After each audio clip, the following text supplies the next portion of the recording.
Hey everyone, thanks for taking on the Fall 2022 Smash Ultimate Challenge to get yourself prepped for 2023. I'm Coach Nerf, and this will be the first in a series in which I'll break down some of the common character archetypes in Smash Bros. This one is all about zoners. We'll go over what they are and what they can do, as well as how to play as and against them. By the end of this workout, you'll be able to identify the characteristics and abilities of zoner characters and demonstrate how to utilize or neutralize them. Get ready to see it in gameplay. Let's get warmed up here by playing a game of Squad Strike 5v5 against a CPU team of, in any order, Duck Hunt, Mega Man, Pac-Man, Samus, and Snake. Work on learning the differences in the projectiles each character uses and which aerial or grounded moves they have outside those projectiles as well. So what is a zoner? A zoner is a character that seeks to control the stage and set up a zone that they can catch the opponent in, usually with longer ranged options such as projectiles. One hallmark of weaker zoner characters is that they often have less air or ground speed, fewer movement options, or slower startup on attacks. Some of the better zoners like Snake, however, do not have such issues. The Belmonts, for example, have multiple projectiles in the Axe, the Holy Cross, and the Holy Water, but they also have a chain whip that extends in a thin hitbox and adds long-range melee tools to their kit. Zoners don't just want to keep you away from them, they want you to have to approach in the ways that they allow you to, so that they can get their attacks to land easier. Play a best of 7 set against a Belmont player or CPU, and do the following. 1. Avoid 25 thrown projectiles or the Holy Water's lingering effect. 2. Successfully avoid ledge traps and get back to stage 15 times. And 3. Win neutral against them 20 times by approaching to close range.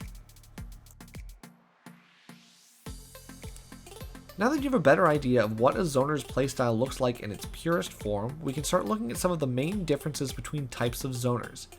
Unlike sword characters, who create a smaller zone of control with their disjointed moves, the range of a zoner's threat distance is far larger and creates unique pressure. A zoner's movement characteristics are also important to note. Many are considered floaty, meaning that they have a low gravity stat. Airspeed varies among this archetype, so we'll look at 2, Samus and Pac-Man. Samus is a low grav gal, so she falls much slower than her counterparts and as a result can drift back and forth to create pressure with her bomb drop down special, or the long-lasting forward air that can be used while retreating to space herself safely against an opponent. Play 3 games as Samus and hit an opponent's shield with a short hop forward air, then shift back and retreat to create distance.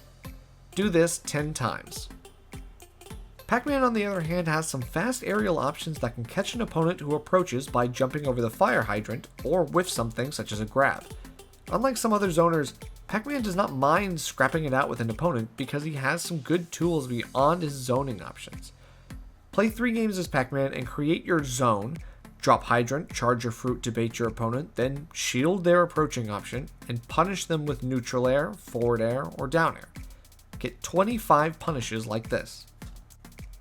Zoners who have faster attacks can challenge an opponent who manages to break the zone and approach to get a hit and win neutral.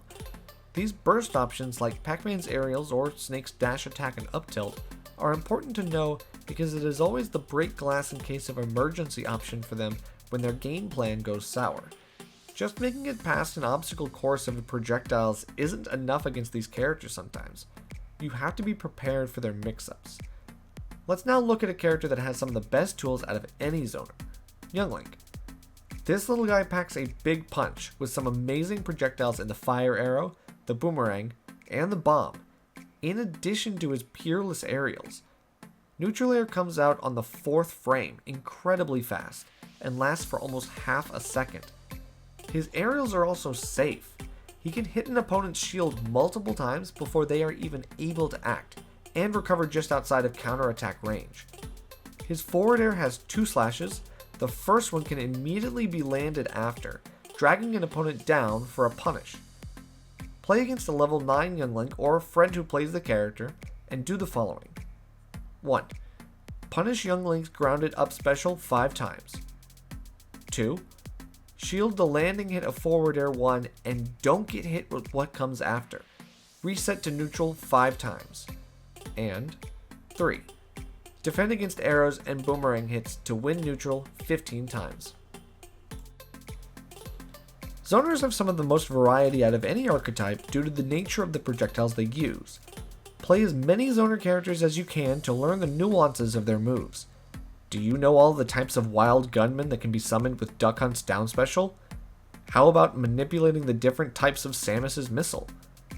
Whether you play the characters or not, the more you fight them, the more you will be likely to learn how to adapt and play around these tools. Every time you play against a Zoner character, particularly one that you have trouble dealing with, aim to get close range more times than you had before. Count how many times you get hit with their projectiles, and notice how much damage you are left with after the enemy's ensuing advantage state. In the next game against that character, take less damage from the same interactions or avoid them entirely 5 times each. One thing to remember about zoners is to figure out what their threat distance is.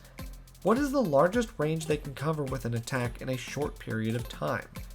This is how you find a character's out of shield and burst options. Min Min has a lot of horizontal pressure, for example, but her vertical options are pretty small. Know the full capabilities of a character so that you can figure out your approach routes and win. Thanks for watching. I'm Coach Nerf, and we'll see you again soon to keep up with your training plan throughout this fall season with some more character archetypes.